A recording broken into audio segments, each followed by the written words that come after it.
السلام علیکم ورحمۃ اللہ وبرکاتہ۔ مثالہ، اس کی مثال فی قولہ تعالی، اللہ تعالیٰ کے قول میں۔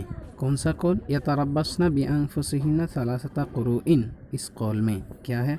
فإن لفظۃ الثلاثۃ خاص، اس لیے کہ لفظ ثلاثہ خاص ہے، فی تعریف عدد معلوم، عدد معلوم کی تعریف میں، فیجب العمل بہ، تو اس پر عمل کرنا واجب ہوگا۔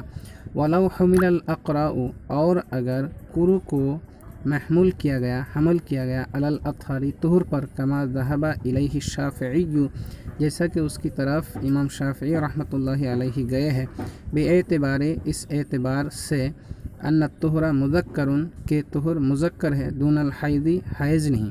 وقد ورد الکتاب فی الجمع، وقد ورد الکتاب، اور کتاب وارد ہوئی ہے، آئی ہے، فی الجمع، جمع میں، بلفظ تانس، لفظ تانس کے ساتھ، دلالت کی، اعلیٰ، اس بات پر، انہو، کہ وہ جمع المذکری، جمع مذکر ہے، وہ الطہر، اور وہ طہر ہے، لازمہ ترک العملی، عمل کو ترک کرنا لازم آیا، بہذا الخاص، اس خاص پر، اس خاص پر عمل کو ترک کرنا، یا اس خاص پر عمل کرنے کا ترک کرنا لازم آیا، یعنی عمل نہیں ہو سکتا۔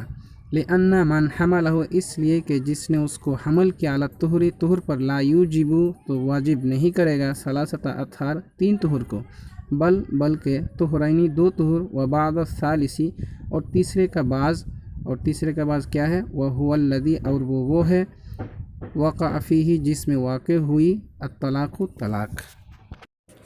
وَيَتَرَبَّصْنَ، عورتیں روکے رکھے، بِأَنفُسِهِنَّ، اپنے آپ کو، ثلاثۃ قروء، تین قروء تک،